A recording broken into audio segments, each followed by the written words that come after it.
تبریک میگم، تو نگهبان جدید شیفت شب در کارخانه چوب‌بری کوهساری است. کارخانه قدیمی جا خوش کرده بین درخت‌های بلند و خاموش مطلق شما. سال‌هاست تولیدی نداره، اما بعضی ماشین‌آلات هنوز شب‌ها روشن میشن. وظایفت ساده‌اند: برق اضطراری رو چک کن، انبار چوب خشک رو مناسب نگه دار، لیست دستگاه‌ها رو بررسی کن و مهمتر از همه قوانین رو رعایت کن. قانون اول: اگه اره اصلی کارخونه بدون دلیل روشن شد، بهش نزدیک نشو. بذار خودش کارشو بکنه.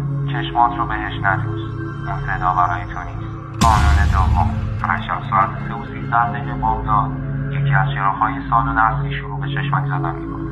تا 7 بشمان و اگه خاموش نشد سریع از ساختمون خارج شد. حتی 10 دقیقه برنگرد. قانون سوم: هرگز به ساعت دیواری کارخونه نگاه نکن. اگه بیشتر از 10 ثانیه بهش زل بزنی صدای اره ها توی سرت شروع میشن و دیگه بند نمیاد. بعضی از نگهبانای نادی هنوز اون صدا رو میشنون. قانون چهارم: هرگز، حتی برای شوخی، لباس نگهبان قبلی رو نپوش. اون هنوز داره شیفتش رو تموم میکنه و لباسش هنوز داره دنبال صاحب قدیمیش میگرده. اگه سوالی داشتی فالو کن. موفق باشی.